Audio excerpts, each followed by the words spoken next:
Terima kasih Yang Mulia. Kami punya beberapa pertanyaan, dari saya ada 3. Ya. Menjikapi apa yang dijelaskan tadi oleh ahli, saya sepakat dalam beberapa hal, karena kalau kita bicara mengenai hukum, buat mereka yang belajar mengenai hukum internasional atau filsafat misalnya, memang selalu kita akan berpegang pada proportionality, proportion. Kemudian juga berpegang pada asas yang disebut reasonableness, ya, kewajaran dan kepatutan.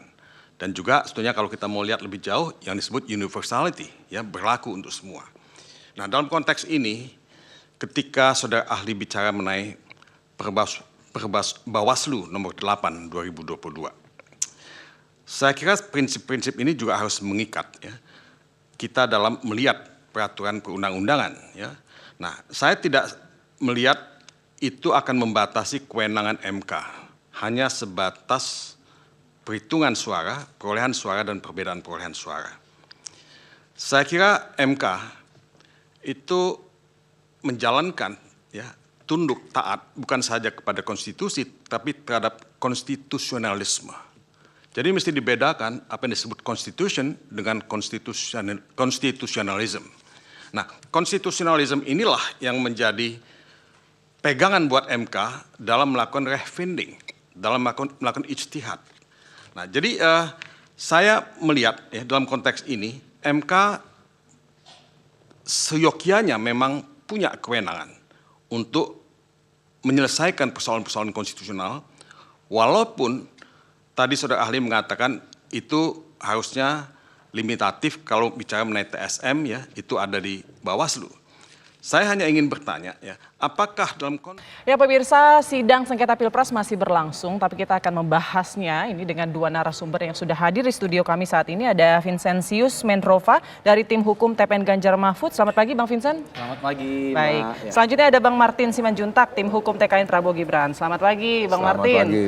Baik, ini kita bahas dulu yang masih awal-awal nih sebelum mulai keterangan saksi, ya. Di awal-awal tuh menarik sebetulnya, ada sempat terjadi perdebatan dari 03 ya Bang Vincent, di mana ahli nomor 1 yang sebelumnya disampaikan yaitu Profesor Andi M. Asrun ini dikhawatirkan ini bersaksi dikhawatirkan ini karena sebelumnya beliau sebagai Direktur Sengketa Pilpres di 03, lalu pada saat hari ini ia bersaksi mewakili ataupun dihadirkan dari tim 02. Apa sebetulnya kekhawatiran dari 03? Ya, sampai tentu kemudian menolak begitu ya Prof. Asrun hadir pada sidang hari ini. Ya, pada prinsipnya kita kan mengharapkan ahli yang dihadirkan itu adalah ahli yang bisa independen dan netral dalam memberikan pandangan-pandangan dan pendapat-pendapatnya sesuai dengan keahliannya. Kita sudah nggak 03, ini khawatir bocor strategi atau apa? Iya, tentu gini, ini kan Prof. Andi Asrun, saya juga berapa kali ketemu dalam forum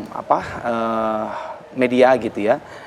Memang beliau ini sebelumnya memang jadi Direktur Sengketa Pilpres di 03. Tentu ada alasan. Kemudian pihak TPN memutuskan untuk tidak menggunakan apa istilah kata halusnya lah ya. Artinya tidak membutuhkan pemikiran beliau dalam tim kami. Tapi gitu. rumusannya sudah diketahui begitu ya, rumusan-rumusannya Iya, dibahas. seperti yang dijelaskan tadi memang sejak awal dia sudah mulai terlibat di dalam proses ini ya.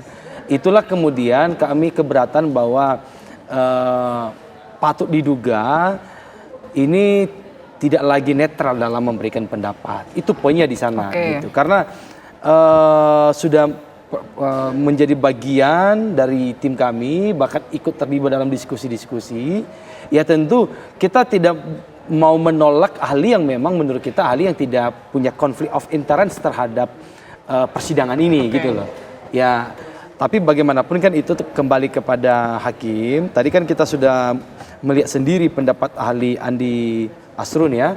Bagaimana pendapatnya, dan kami konsisten untuk tidak memberikan pertanyaan gitu. Iya. Tadi beneran tidak diberikan pertanyaan. Tapi itu bukan cuma Prof. Andi Asrun. Kemudian ada Bang Margarito Kamis, ada Bang Kodari juga tadi sempat. Mungkin yang kami keberatan ada 2 ya. Selain Prof. Andi Asrun, yang kedua adalah Kodari, Pak Kodari. Ya tentu memang kan kita tahu juga Pak Kodari sebagai apa namanya partisan politik Prabowo Gibran. Beliau ini juga memang sejak awal sebelum penetapan calon saja sudah mengkampanyekan perihal 3 periode atau perpanjang masa jabatan. Terus ada satu putaran. Satu putaran gitu ya. Nah menurut kita, kita membutuhkan kemurnian keahlian sebetulnya. Siapapun boleh saja dihadirkan ahli, kita tidak keberatan. Sama seperti ahli yang memang kami hadirkan di persidangan, ya kita mau menyajikan kemurnian keilmuan yang memang tidak kental soal apa namanya konflik of interest-nya di dalam sengketa ini. Bisa dikatakan meragukan independensi begitu ya. Gimana tuh Bang Martin? Meragukan ahli dari 02 nih? Nggak apa-apa. Biasanya kan juga memang kalau dalam persidangan ya. Saya tidak berbicara dalam sidang Mahkamah Konstitusi. Saya berbicara dalam sidang-sidang yang lain. Tatkala ada keraguan dari pihak baik tergugat maupun penggugat ataupun melalui jaksa penuntut umum maupun penasihat hukum, terkadang memang hak itu digunakan kalau kita tidak sependapat bahwa ada konflik of interest itu. Namun yang mau saya tekankan begini, yang disampaikan Prof. Andi Asrun tadi itu kan sebenarnya kan keilmuan secara hukum tata negara. Beliau menyoal soal hukum konstitusi juga. Kompetensi absolut terkait pelaksanaan dari pasal 22E ya kalau nggak salah ya, atau C itu ya, ayat 1 sampai ayat 6, bahwa yang dimaksud untuk memeriksa dan mengadili secara jujur dan adil itu ada tata laksananya di ayat 6 dan pembagian tugas gitu loh. Dan ini tidak seperti yang disampaikan oleh rekan saya tadi terkait strategik dari TPN. Jadi ya argumentasi yang disampaikan oleh Prof. Asrun itu didasari oleh keilmuan dan ada juga di dalam permohonan kita. Nah tentunya ya nanti ini biar mahkamah yang menentukan apakah pendapat tersebut dapat dipercaya atau dapat dipertimbangkan atau tidak. Nah tadi terkait Bang Kodari. Kalau Bang Kodari ini kan dihadirkan untuk membaca ya data-data survei ya, yang mana sebenarnya nih, ini saya bukanya di sini deh. Iya. Ada salah satu lembaga yang sebenarnya orangnya itu penelitinya siap dihadirkan sebagai saksi. Namun institusinya tidak memberikan izin. Dengan dalil bahwa data tersebut data publik, silakan publik yang menginterpretasikan sendiri. Dan kalau mau digunakan, gunakanlah itu. Nah, saya juga tidak tidak mempersoalkan juga kalau memang ada dari teman-teman 01 maupun 03 yang keberatan.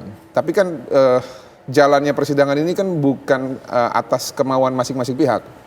Nanti jalannya persidangan ini dan juga pendapat ahli yang diterima oleh mahkamah itu semua ditentukan oleh mahkamah. Oleh karena itu yang kami anggap ya salah satu peneliti dan juga ya tadi kalau dibilang tadi aktivis yang bisa membaca data ini secara baik ya dan memaparkan dalam satu bentuk argumentasi dan memaparkan dan meyakinkan Mahkamah Konstitusi ya salah satunya Bang Kodari. Sehingga ya kita gunakan. Nggak masalah, nanti kita serahkan semuanya kepada Mahkamah Konstitusi. Nah tapi apakah pemilihan ahli Prof. Andi Asrun ini termasuk strategi untuk memenangkan sidang ini atau bagaimana? Enggak.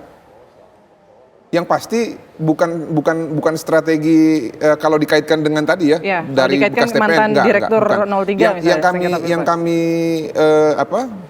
perhitungkan adalah keilmuan beliau. Itu saja, bukan karena kedekatannya dengan TPN. Enggak, kita tidak seperti itulah. Karena begini, sebenarnya kan yang diuji ini kan bukan barang baru. 2019 pun pihak kami ya, Pak Prabowo juga menggunakan dalil yang sama. Dan kalau saya tidak salah juga nanti boleh dibuka lagi putusan Mahkamah Konstitusi tahun 2019. Kawan-kawan 03 juga membuat bantahan yang hampir mirip. Dan pertimbangannya juga hampir mirip.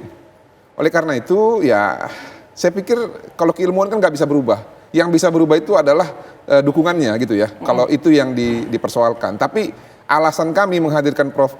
Andi Asrun itu bukan karena beliau mantan tim strategik hukum di dalam tim pemenangan nasional Ganjar Mahfud.